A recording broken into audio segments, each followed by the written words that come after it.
Hi, in this video we are going to talk about topological sorting, so let's get started. What is topological sorting, or in other words, topological ordering? Topological ordering of a directed graph is a linear ordering of its vertices such that for every directed edge, uv, that means from vertex u to vertex v, u comes before v in the ordering. So this edge from u to v denotes something like a constraint or a dependency. So for instance, the vertices of the graph may represent tasks to be performed, and the edges may represent constraints that one task must be performed before another. In this application, a topological ordering is just a valid sequence for the tasks. Or for example, when I attended university, there were lectures that, for example, I have to complete Calculus Part 1 in order to be able to attend Calculus Part 2. And these may be represented with the help of these constraints, or we can represent it with a graph with directed edges. And if we have several lectures like this, if we run our topological sort algorithm, it is going to give us a sequence in which we have to take our lectures in order to avoid these kinds of collisions. So we can use topological ordering only if the graph has no directed cycles. A directed cycles is just a simple directed cycle. A DAG, a directed acyclic graph. So if it has no directed cycles, that's a DAG, a directed acyclic graph. So any directed acyclic graph has at least one topological order. It's very important that we can find the topological ordering in linear time complexity.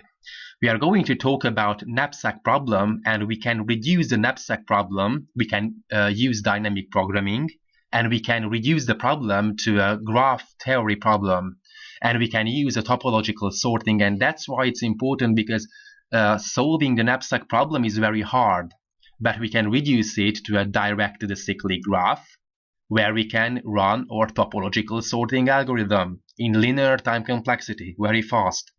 So anyways, it is important in project management softwares and applications.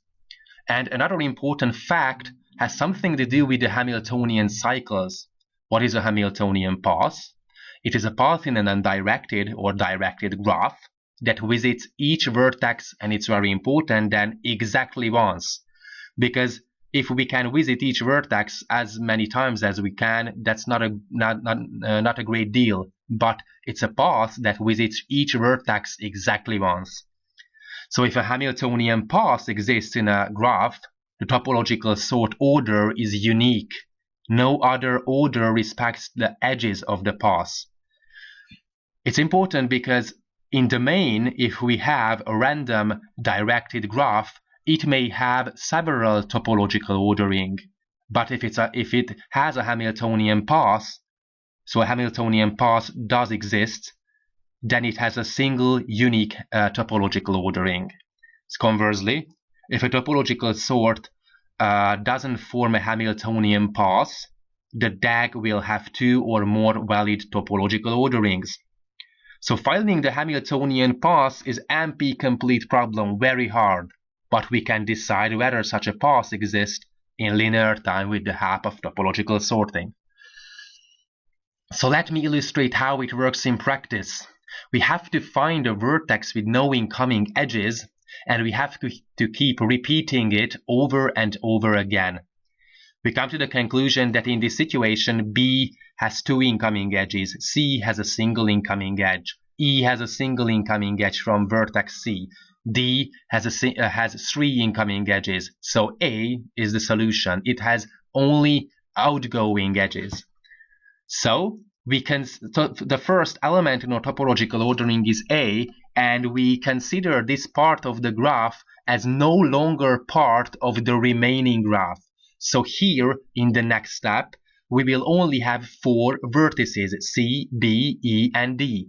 So in this situation, the D has only two incoming edges, because the incoming edge from vertex A is no longer count. So it's very important that after we have visited a certain vertex, and it is in the topological order, we get rid of that. both the vertex and the outgoing edges.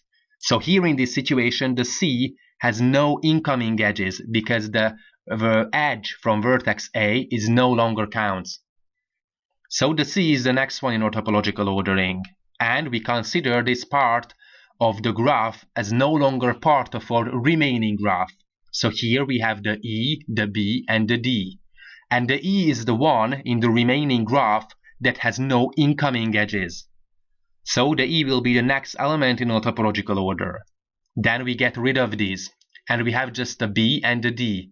And of course B is another element in our topological order. Then in this situation D has no incoming and no outgoing edges, so it is the trivial part of topological order. So A, C, E, B, D, this is the topological order in our directed acyclic graph. So that's about topological ordering. Thanks for watching.